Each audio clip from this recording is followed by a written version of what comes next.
Дональд Трамп. Трамп? Дональда Трампа. Дональда Трампа. Yeah, again.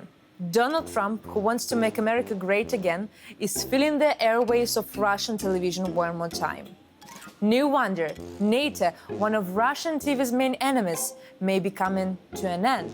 Став президентом, Трамп, по сути, хочет... If he becomes president again, Trump will essentially want to become a merchant of America's main product, allied obligations, but he'll only sell it to those who are willing to pay his price. Trump's vision is that NATO should become one big military supermarket. Seeing America's military power with one's own eyes, though, could potentially be free of charge. Welcome back. My name is Valeria Ratnikova. You're watching the fake news program in which we've been telling you about the fairy tales of Russian propaganda. Make yourself comfortable.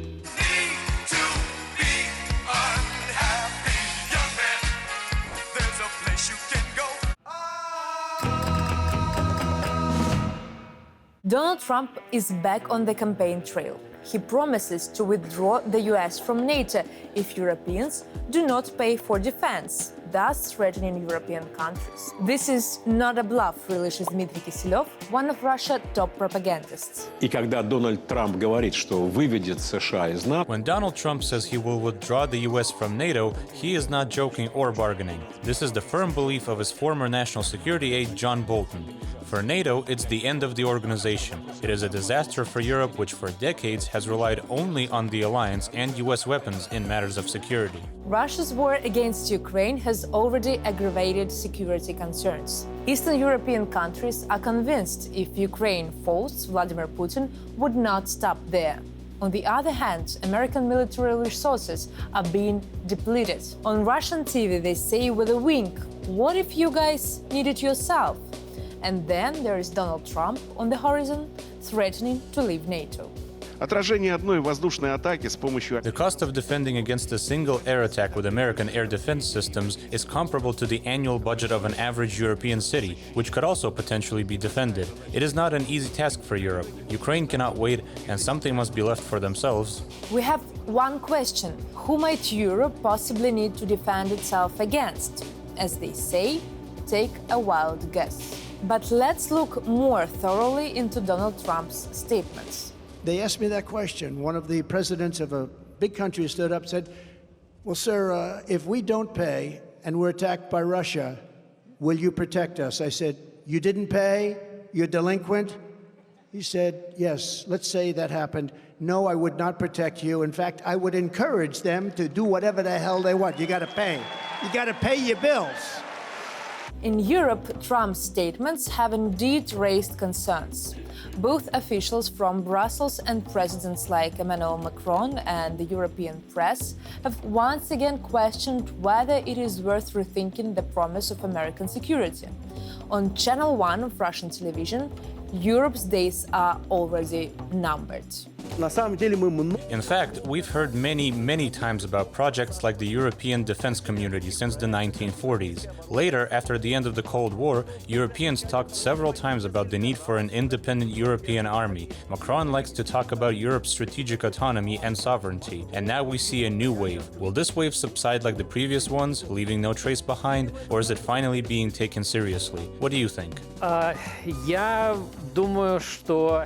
I don't think that's a wave, rather a sandcastle from which most likely nothing will be left again. Then some Euro-Atlantic European kids will build another castle, and again, nothing will remain. Now, let's remember what Donald Trump is even talking about. This is not the first time he's clashed with European allies over NATO funding. It already happened when he was in the Oval Office. After Vladimir Putin occupied Crimea and started a war in eastern Ukraine, NATO allies were deciding how to enhance their security. One solution was to increase defense budgets. Each member country of the alliance had to come to the point of contributing 2% of GDP to defense. Only a fraction of the countries met this commitment. Germany was extremely cautious about spending on weapons, mostly due to the Second World War. Because of this, Trump literally got into an argument with former Chancellor Merkel. Germany is just paying a little bit over 1%, whereas the United States, in actual numbers, is paying 4.2% of a much larger GDP. So I think that's inappropriate also. You know, we're protecting Germany, we're protecting France, we're protecting everybody. The Russian invasion has changed the rules of the game. Already this year, Germany, for the first time this century, plans to spend more than 2% of its GDP on defense. Last year, only 11 NATO countries reached this goal. And this year, a record number of European allies have already risked taking on such a commitment. And in general, Europeans, stop whining. This is the advice to you from Russian propagandists. когда американцы в полной мере When the Americans fully rule Europe through NATO and other mechanisms, they keep it on a strategic short leash, and Europe is whining. They complain there's too much America, and we have a dream that we do something on our own. As soon as America tells Europe, screw you, you're on your own or give us more money, as Trump said, Europe immediately starts whining in the other direction, saying, but how can we do it ourselves? But let's get back to our current issue. Trump's shadow hangs over the US, Europe and the whole world. We have told you plenty of times, the propagandists profess that Europe simply follows America's instructions. And so now propagandist Irada Zeinalova says that it's Europe's own fault.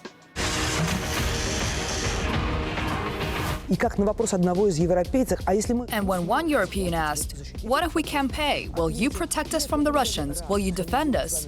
No, I would be even glad. Let them do whatever they want if you don't pay us for the security. So they're going to have to get used to the logic of profit rather than ideas anyway. When even Trump's unpredictability is an element of bargaining, they understand they themselves chose independence from American decisions and American support in exchange for guarantees of well-being. Russian propaganda statements often are emotional. It would be useful for us to go back to 2022, when Russian propaganda predicted a winter crisis in Europe.